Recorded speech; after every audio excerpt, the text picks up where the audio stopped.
আমাদের দেশে দেখা যায় যে মধ্যস্বত্বভোগী যারা আছে তারা একটা কিন্তু দামটা অনেক বাড়ায় দেয়, কৃষকও ভালো দাম পায় না, ভোক্তারাও বেশি দামে কিনতে হয় না।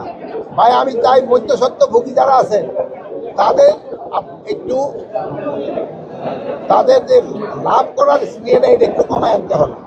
আর মধ্যস্বত্বভোগীরাই কিন্তু উচ্চ শ্রেণী, তারাই কিন্তু সমাজের উচ্চ শ্রেণী এবং তারাই কিন্তু বেশিটা লাভ করে দেয়। এটাকে কিভাবে কন্ট্রোল করা যায় এটাই আপনারা আমাদের সহযোগিতা করতে হবে।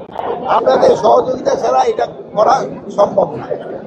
আর অন্যান্য জিনিসের দাম আপনারাও দেখলেন মার্কেটে মোটামুটি সহনশীল আছে, কিন্তু সবজির দামটা কিছু কিছু ক্ষেত্রে একটু বেড়ে গেছে, আবার আলুর দামটা কমে গেছে।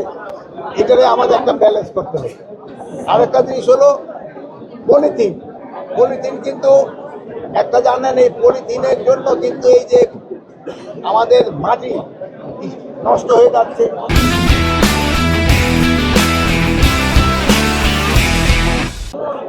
তারপরে এই পলিথিনটা কিন্তু কোনো অবস্থায় নষ্ট হয় না।